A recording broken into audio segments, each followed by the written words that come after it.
Welcome back, ladies and gentlemen. You are listening to the next installment of the NTC podcast. I'm Aaron Washington, your host.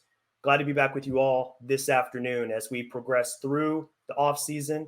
We're through the craziest part of the free agency period, so things have calmed down a little bit. My man Haywood here is back from vacation. He's vibing. He's having a good time in the off season here. So we're just really excited to be getting some ball during the summer and having a good time while doing it. Uh, but everybody, I wanted to introduce Haywood Highsmith. If you guys are familiar with the Miami Heat at all, you know this man right here.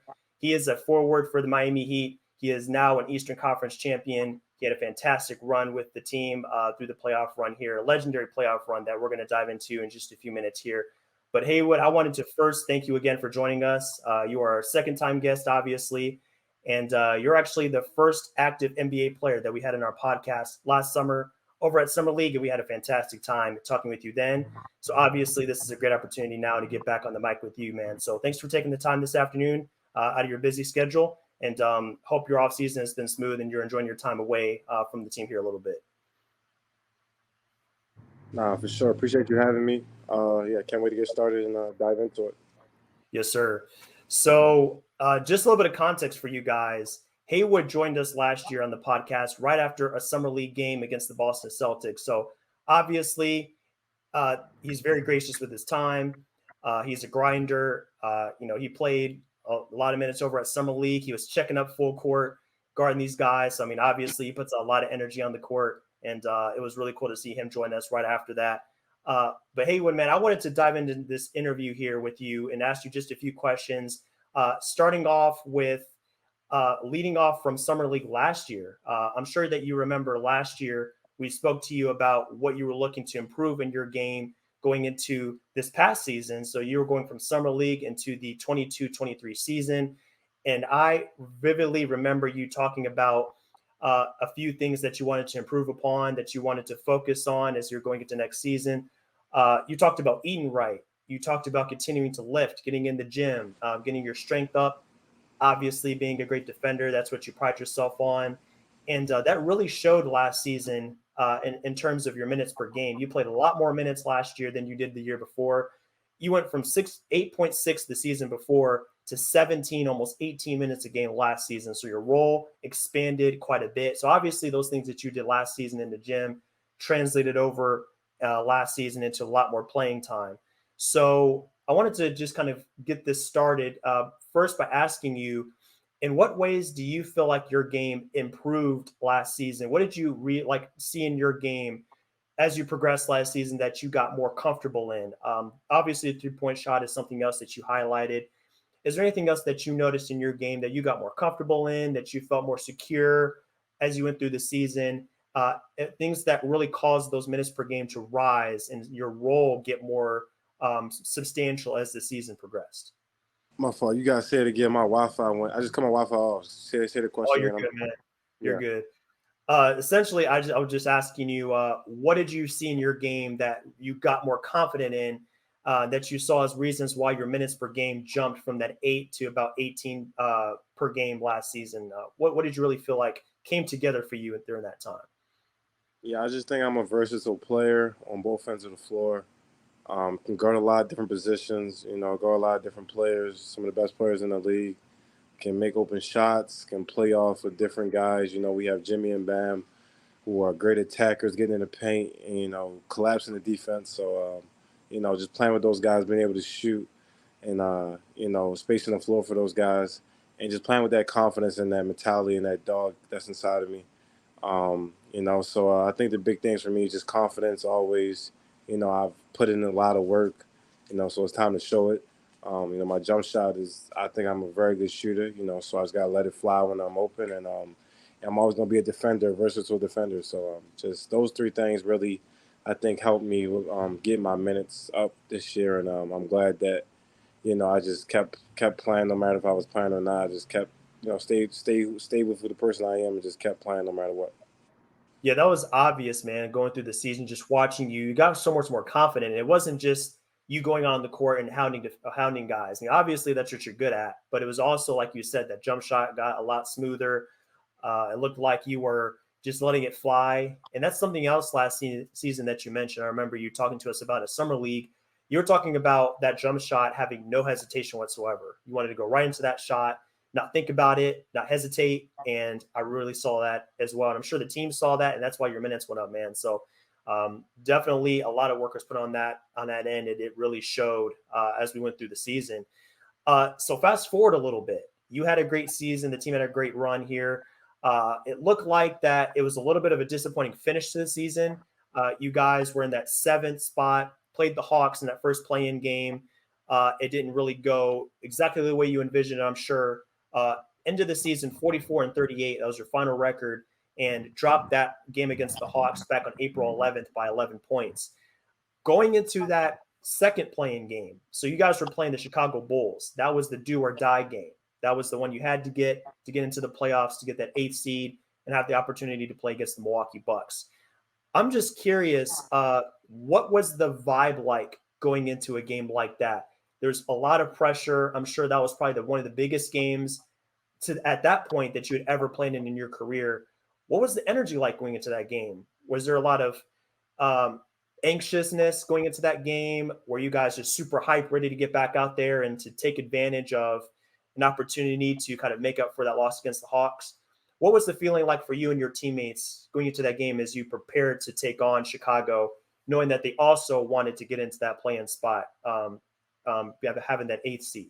Us as a team, we wasn't, nervous or worried. We was fighting for our season. That's basically what we looked at it as. And, everybody in that locker room knew that we had everything it took to win that game, to push our season on and get to the first round of playoffs against the Bucks. So nobody was too worried. Nobody was too nervous. It was just basketball. I got to win one game, and then we figure out from there. We always had confidence in ourselves, throughout the season. And, we knew, it took one game. It took us one game to get to the next round. So we were just the main focus was just get the win, find a way. That's all we always say, that find a way to win, find a way to get the win, and we'll figure out the rest later. So, yeah. Fantastic, man. And you guys had so much confidence through that game, even though that game went down to the wire. It's not like y'all went to that game and you blew them out by 15, 20 points. It was right down to the wire. It was one of those clutch games. And you guys really had a lot of those clutch games as you went through the season. A lot of those games, clutch games are defined as within 5 points in the last 5 minutes. And there were so many of those. And me, myself, being a big fan of you guys in the Heat, all the Heat fans are just nervous so many times through the season. It's like, oh, here we go again. It's another close game. But when it came down for you guys to capitalize and to really make a name for yourselves on the big stage, it paid off. So those clutch games, I'm sure you felt like those helped you a lot as you went into a game like that in such a fierce, pressure-packed situation like that. Is that kind of the vibe you got as you went to that game? Like, we've been here before. We just know how to execute in the last few minutes of the game. Yeah, we had a lot of clutch games throughout the season last year. So we were battle tested. We were ready. We knew, how it goes down in the fourth quarter when things were tight. So we were well prepared for everything that was thrown our way throughout the playoffs, and stuff like that. But we got some of the most best fourth quarter players in the league. Jimmy has always been a great clutch player. Bam has always been great in the fourth quarter. Kyle, another great winner. So Tyler as well. Tyler is one of the better, clutch players as well. So we just got some dogs on our team who, know how to take over in the fourth quarter. That was so evident so many times through the season. And obviously you made it through that game. You got through the playing game. You solidified your place as 8th seed going against the Bucks. And people, they looked at your run to that point and just assumed that you guys would be out in 4 or 5 games against Milwaukee. Didn't really assume much when you guys made it to that point. But for you guys, it was different. You believed, you knew that you had a chance, even against a team like Milwaukee Bucks, who were the number 1 seed. At what point, whether it was that series or later on, did you feel like, wow, we can really make a run? We can really have a special season that's not just going to end in a first round out. Was it the Bulls game? Was it the Bucks series? Was there like a certain point where it just kind of clicked for you and you're like, wow, we can really just go all the way, really make a run at the championship and have a season that's not just a good season, but a legendary season that people are going to remember for a long time? To be honest with you, we knew once we got into the playoffs, we had a chance no matter who we was playing. We've been to the Eastern Conference Finals last year. They've been, before I got there, a couple of years back in the bubble. So, they've got their 2 out of the last 4 years. So I mean, we had some of the same guys on that team, so we knew what it took to get back. And once we looked through the East, we know that we had a chance against anybody, no matter who they was. So just like I said, the confidence in the locker room is always high. We believe in each other. We're connected, and we're all about just winning. So it's the Heat culture. We got the superpowers, and that's what we do. That's right, man. And you basically said you have superpowers. I like that analogy, how you kind of compared it to that in your belief. It really looks like that at times. Obviously, you guys are really connected. You guys go out there and you performed at a high level, and Heat culture is all about the players performing, obviously. But another big part of that is the coaching staff. And you've talked with us about that before, how the coaching staff is special. They empower you guys to play your game, go out there and not have any reservations about what you're supposed to do on the court. The guy that leads the charge on the bench for you guys is Spo. Uh, I feel like a lot of times he doesn't get enough respect for what he's able to do from the bench for you guys. Just the way he dissects the game, the way he sees the game, it's on a different level. I'm not sure if you're aware of this, Haywood, but currently Spo has 109 wins in the playoffs alone, not even counting regular season. That's fifth all time. So he's right up there with Doc Rivers, Greg Popovich, Don Nelson, guys that are like the top of the top when it comes to coaching talents. I feel like it wouldn't be a proper podcast talking with you, a Miami Heat player, without bringing up Spo. What is it about Spo that makes him special, that makes him legendary, like just cream of the crop, head and shoulders above all the other coaches? Like, what do people not really understand about what makes him so special as a coach, making multiple runs with his Miami Heat team, multiple championships, multiple finals runs? Tell us a little bit about what makes him special. Yeah, I mean, suppose the complete package. I mean, as an NBA coach, you got to handle a lot of things in this association. You know, managing the team, managing players, making sure you make the right decisions, being a motivator and a leader. Drawing up plays, IQ, schemes, defense, offense, all that stuff. And you know, obviously, I haven't been in the NBA a long time, but I suppose probably the number one coach in the NBA right now, in my opinion.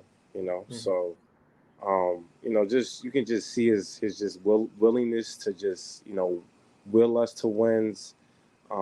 He's his pregame speeches, his in huddle, adjustments. He's just on it like that. I never seen somebody just so eager to just get up, just play basketball. I've honestly in the off season I've gone to the gym a couple of times during this off season in the arena, and he's been in there, and in his office in there, working out, whatever. He just loves it, and he can't get away from it. And to be honest with you, I don't know if he gets much sleep.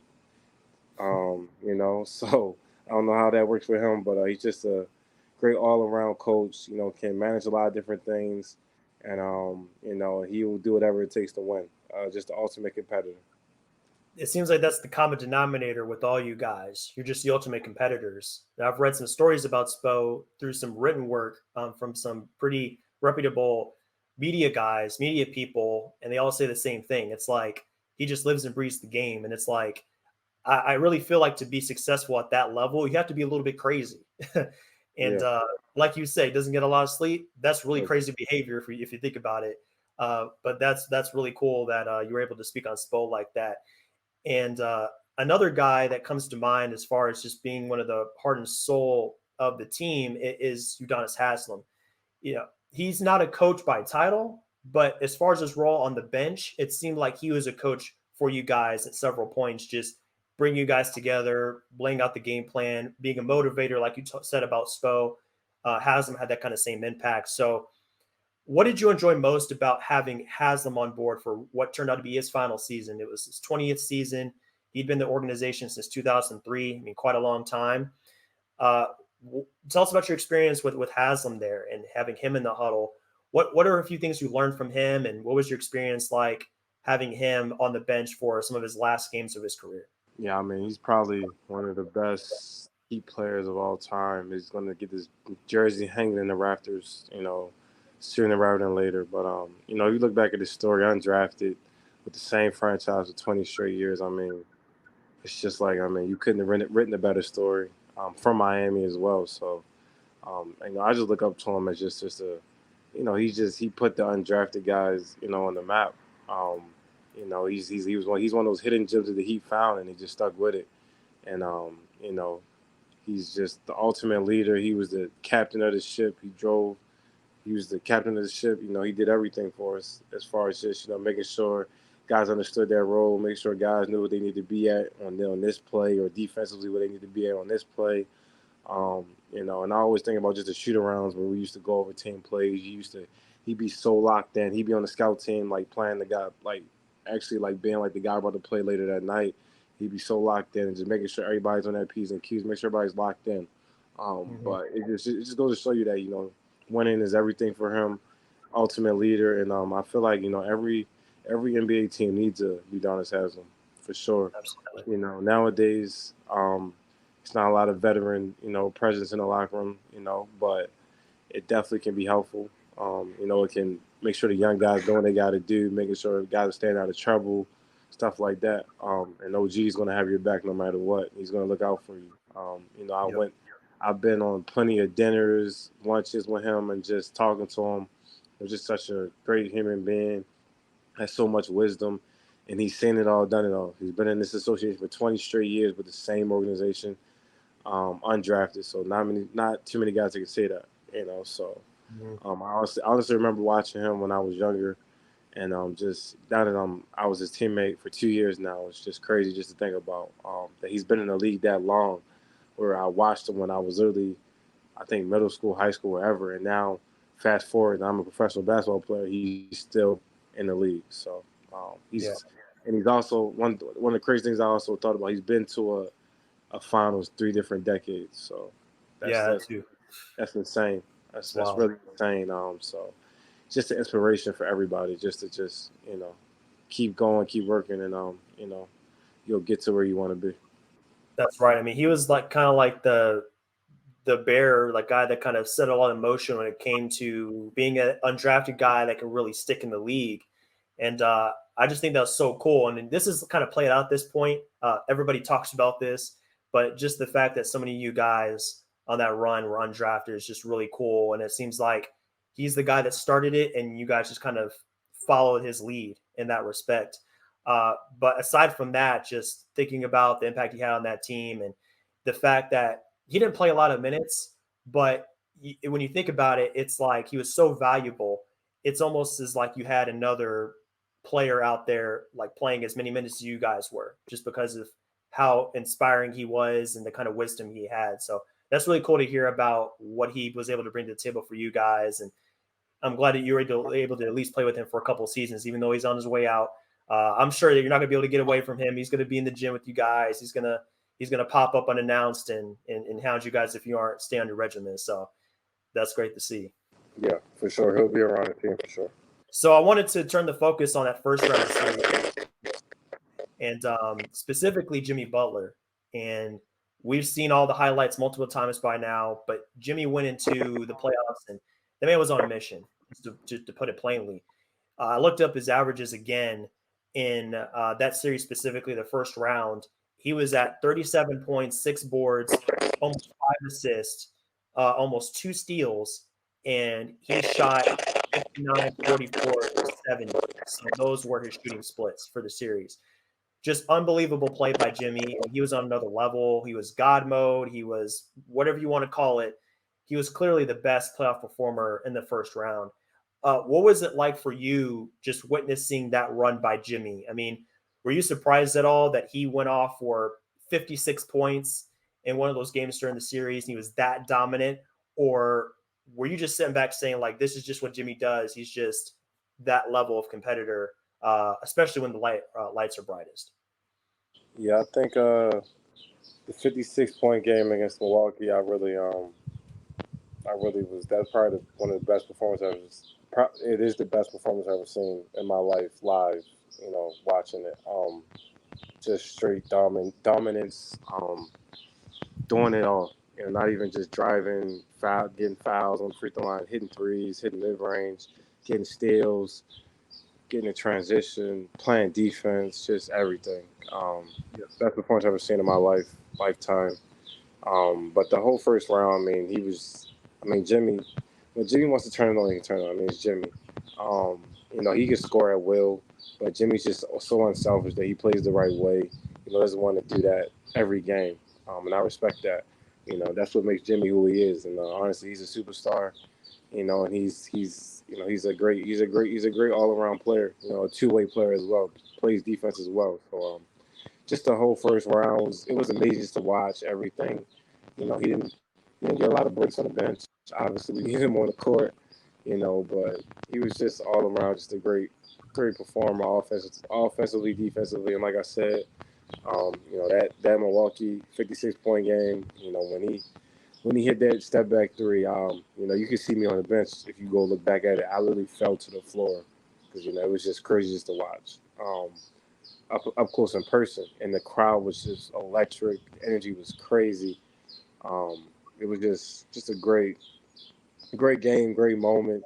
Nobody else deserves a moment like that, but Jimmy. And you can see him also saying, to the crowd that this is mine. Yeah. So, well deserved. He definitely put on for the city for that. And, I was just glad to be a part of it. That was just amazing. Yeah. Yeah, I can't imagine being in that atmosphere in that arena at that time. Just listening to it on the broadcast. I don't know if I've ever heard that arena louder than that at any point. It was really special just to have the whole city behind him, and he really just kind of turned the narrative completely on its head. From Miami has no chance. I'm sure you saw the percentages. ESPN did their little percentage to where Heat versus Bucks chance to win. I think it was I can't remember if it was that series or it's the Celtics series, but there were several times to where it's 90-something% for the other team. And he said, throw that all away. I'm going to do what I do. So just crazy stuff from him. And that's really cool that you're able to see it up close and personal. And like you told us last year, you played with you played with Jimmy before, I believe. You knew him from Philadelphia, and you're familiar with his game. So if anybody knew that something like that was possible from him, it was you.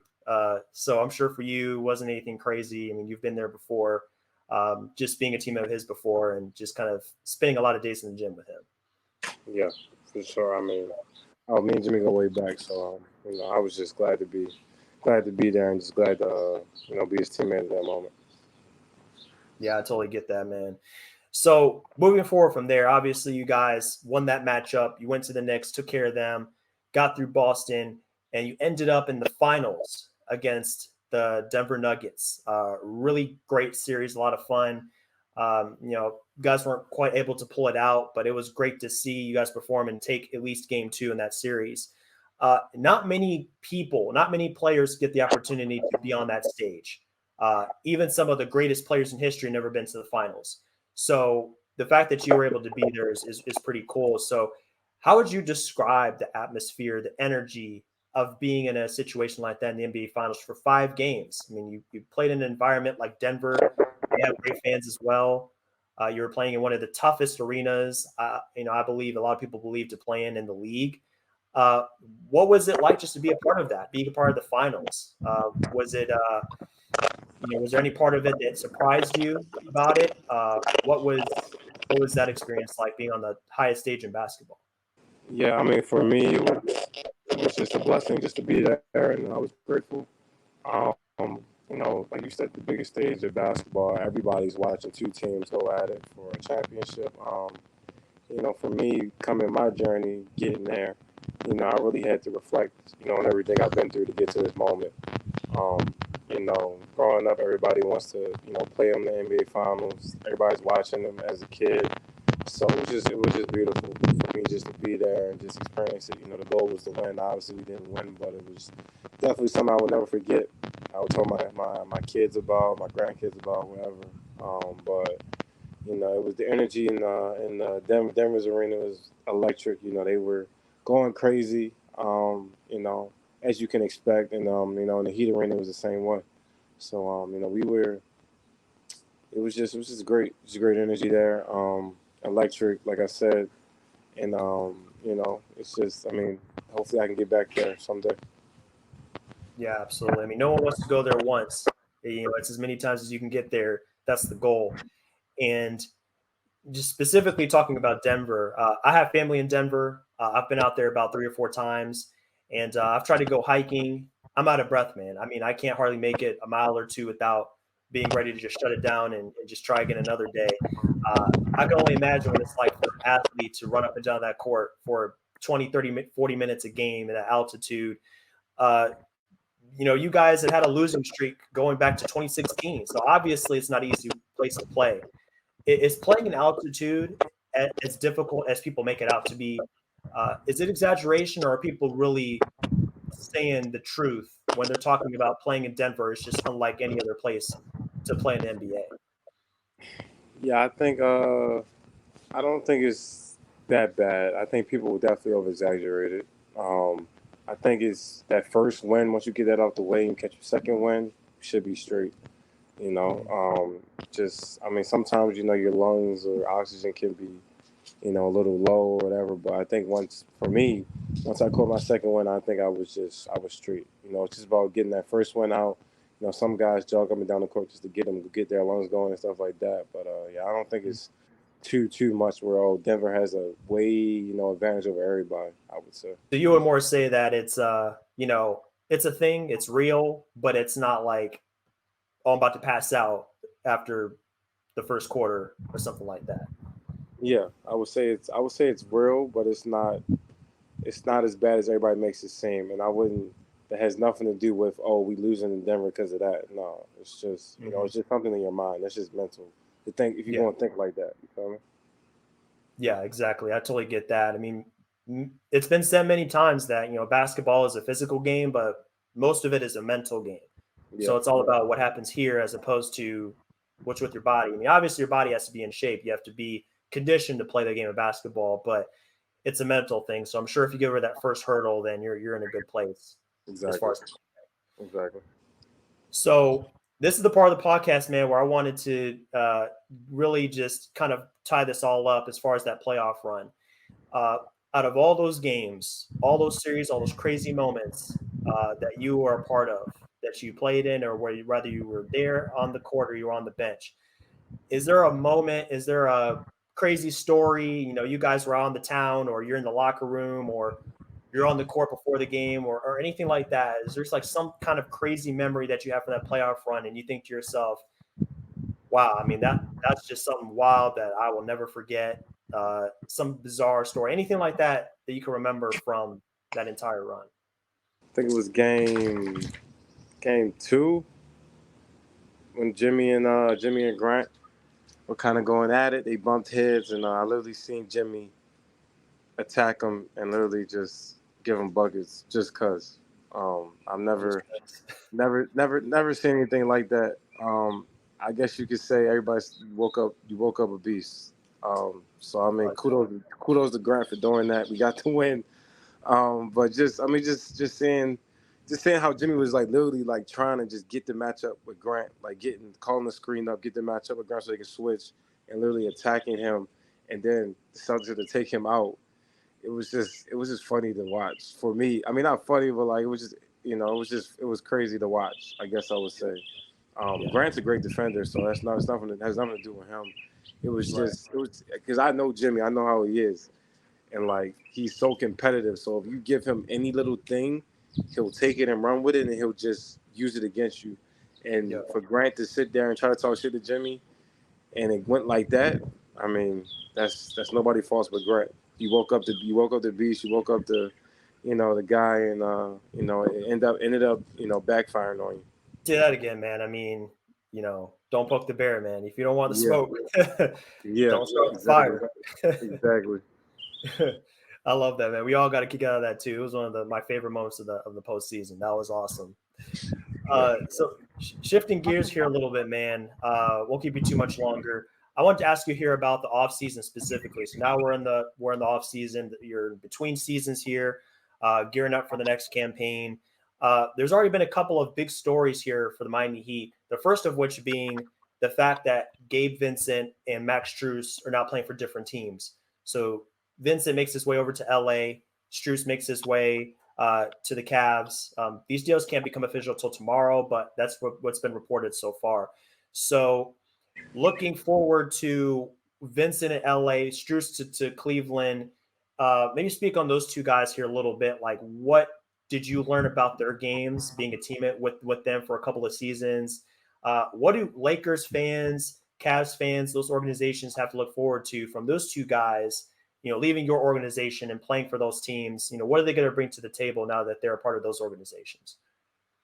Yeah, I mean, they came. I mean, their journey is kind of similar as far as undrafted. They was on two ways with the Heat, hidden gems, and went through the Heat's development program and literally killed that. And they actually got a chance to play meaningful minutes. Last year, this year, and really showed the whole world what they can do. I mean, Gabe is a unbelievable shooter, great point guard, can run the show for the Lakers.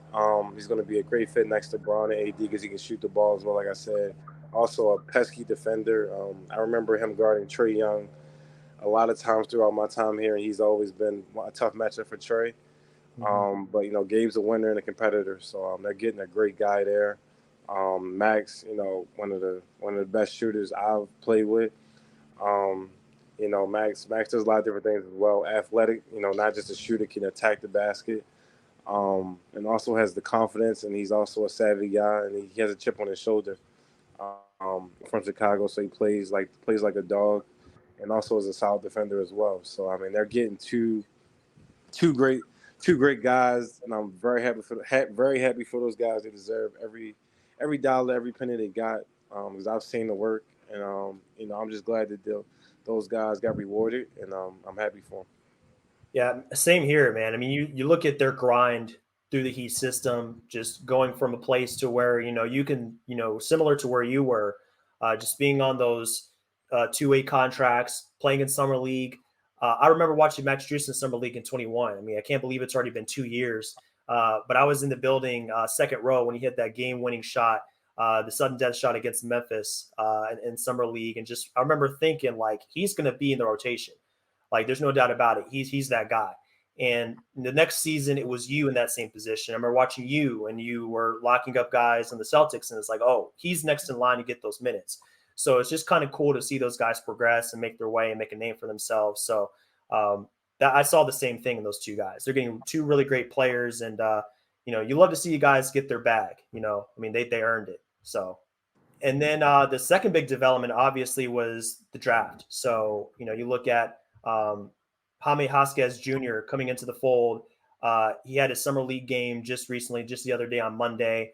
He had 23 points. He really poured in a great performance. So just looking forward to having him as part of the squad. He's a little bit older, 22 years old. So obviously Miami brings him in and expect him to be a contributor sooner rather than later. Any initial thoughts from just watching Vasquez and summer league, and what he brings to the table? I mean, have you seen any similarities between him and Jimmy Butler? Because he said that's his favorite player, and he plays a little bit like him. So I'm curious to get your thoughts on what you've seen from him so far. Yeah, I watched a little bit of the summer league game. What was it, 2 days ago? I think it was Monday. He just looks like he looks like he's a great player all around. Comfortable out there. Doesn't move too fast. Can shoot the ball. Can drive. Can attack. Sneaky athletic. He actually caught a body over two people and caught a oop as well, and a solid defender as well. So he was a 4-year guy at UCLA, I'm pretty sure. So he knows how to develop in the system, learn the system, and he probably was coached well there as well. So I mean, I'm happy to have him as a teammate. I can't wait to get to know him and get to work with him. So much like about his game. It seems like he's a pretty well-rounded player, and he's smart. He just knows how to play, and that goes for a lot of you guys and in that locker room and that system. So it looks like he's going to fit right in. And I don't know how the front office does it, man. I mean, we watched the draft, and you're looking at all these guys on the board like, oh, hey, Cam Whitmore's still on the board. They should go after Cam. And then they go after somebody that you probably don't expect. And everybody's sitting there like, who is this guy? I didn't even read about him. I don't know what his game is. And then all of a sudden he comes in there and he's hooping. Tyler Hero was that way. I feel like, Jovic, same way. I feel like a lot of people didn't know who he was. but they just come in and they just do their thing, even though they're kind of like off the radar a little bit. So that part of it is really interesting too. The way they just kind of find guys kind of like off in the rough and they end up being real contributors. So I think that's really special when it comes to the front office and the way they find talent like that. Yeah, exactly. Finding guys in that mid first round area who can, develop in that system and continue to get better. That's right, man.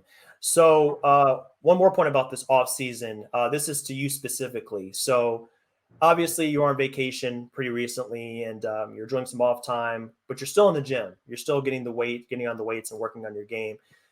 How do you find the proper balance between working and having some time of relaxation and recovery? What are some things that you do to kind of make sure there's a balance there? And what does a typical day look like for you when you're trying to stay in shape, stay fit, stay sharp, but at the same time you want to relax a little bit and you don't want to overwork yourself or get burned out in the midst of a long summer? Yeah, so I mean, for me, after the season was over, I took a couple weeks just to relax and just be a dad. I am a dad, so I do have to.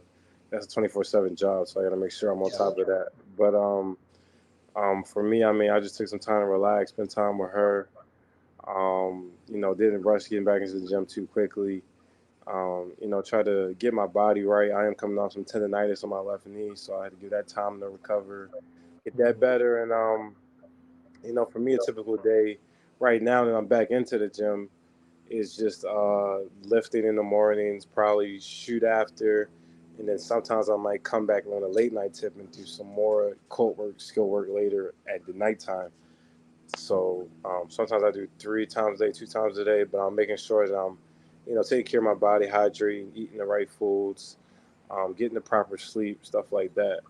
So I mean, it's definitely important to find that balance of just making sure I'm pushing my body enough to where I'm getting better every day, but also finding that balance where I'm finding time to relax and just enjoy life with my family. My girlfriend, my daughter, my mom, my dad, my family back in Baltimore. I'm gonna visit them late July probably, so I'm gonna get some time to relax with them and just enjoy life. Because I'm not just a basketball player. I am a son. I have a brother. I have a daughter. I have a lot of other things that I need to make sure that, I'm enjoying as well. Not just basketball, but basketball is Right. definitely the main thing for sure. So just find that balance for me.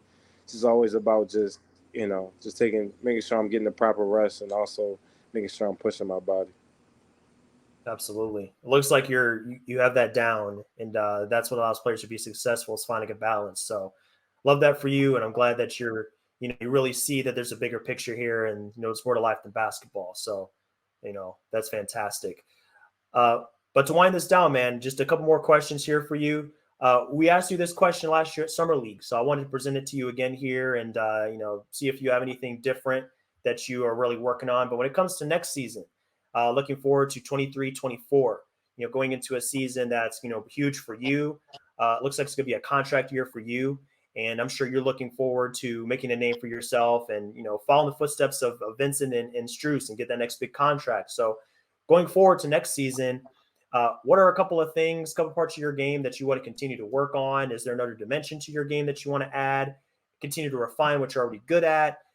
What is the focus for you every day when you step on the gym as far as like what you want to get better at and really kind of use to propel yourself into next season? Yeah, I think I really want to lock into this 3 and D thing. Really become a 40% 3-point shooter, not just in the corners, on the wing, up top, but also be a great corner 3-point shooter as well. Really locking on defense. Just tightening up a few things, trying to become just an all around defender. Dog type of guy. Maybe make an all defensive team. Something like that. Also just trying to become more of a playmaker off the dribble, making plays for others, attacking the basket. Just not just being a guy who's playing off the catch. I guess so. Just all around, just trying to just improve in a lot of different areas, but also make sure I'm keeping everything that I'm also already good at, getting that better as well. That's really good goals. And I want to flip something that you gave to me last year. We were talking about getting in the gym and shooting and becoming a better shooter. You encouraged me, man. I talked about getting out in the town and playing ball, playing some pickup, and you told me you believed in me, man. So I want to turn that on its head. I want to give back to you, and look at your numbers, man, and looking at your shots. So I want to say I believe in you. I think you got it in you to be 40% shooter and be a knockdown shooter, man. So go out there and just do your thing. Nah, I appreciate that. I already know. Appreciate that. Yeah, man. And one last question here before I let you go. This is related to the new additions to the Heat. So this is Jay Rich, Josh Richardson back in the fold for a second tour with the Heat, and then Thomas Bryant that was just signed to be coming in behind Bam and being that really solid center presence. So looking to forward to what those guys can contribute next season. I mean, Josh Richardson, similar mold as you. He came in and really made his name as a 3-and-D guy, but he improved as far as being a creator off the dribble. I mean, he shot 16 times a game the season before he got traded to Philly for Jimmy. And Thomas Bryant is a guy that can space the floor a little bit and do some great things from the center spot. So to kind of wrap things up here, man, what are you most looking forward to as far as playing with those two guys, and what do you feel like they're going to contribute to the locker room, contribute to the team as far as on the court production as you guys move forward into next season? Yeah, I mean, I think Jay Rich is an all-around good player, very good defender. He's going to play hard. He knows the Miami Heat culture. He's been here before, so he knows the system. Like you say, he's a good playmaker off the dribble as well. He can knock down threes as well. So, I mean, he just fits the Miami Heat culture very well. Thomas Bryant, solid backup five for Bam. I think he just plays hard, and he's going to do everything he's supposed to do: rebound, defend, roll to the rim, bring energy, and just be who he is. So I'm excited to definitely be teammates with those guys and get to work with those guys, and it's coming, it's approaching shortly. So I can't wait. Awesome, man. Well, those are great things to say about your upcoming teammates here. And once again, I mean, neither of these guys were drafted super high. They both kind of came in with a chip on their shoulder, and they were a little bit more under the radar, just like most of you guys on the roster. So looks like that front office, they definitely know what they're looking for, and I'm sure that those guys are going to contribute big time. 1-year deals, but I'm sure that next year they're going to see those big pay bumps as well, and really use the season as springboards into their next contracts. So that's pretty much all I have for you this afternoon, Haywood. But I want to thank you again for joining the NTC podcast. Always a pleasure speaking with you, man. Love your game. Love what you bring to the Heat. So I just want to say keep up the great work. Enjoy your off season, and look forward to seeing you on the court again here in the fall. Sounds good. Appreciate you having me. Yeah, all love. Love it, man. So real quick, just for the listeners, you can find us at notradeclause.com. That's where you can find our cap sheets. You can find our draft capital, and you can find more awesome podcasts with great individuals like Haywood. We'll have more interviews coming soon at Summer League. So if you guys are going to be out there, if you're going to be watching that, definitely keep it locked, because we will have a lot of great interviews, a lot of great content coming from that showcase in Vegas in just a couple of days. So thanks everybody for joining us for this installment of the pod. I really appreciate you having you here, and keep it locked here as we bring you more content throughout this summer and going into next season. Thanks so much, guys, and we'll see you on the next episode.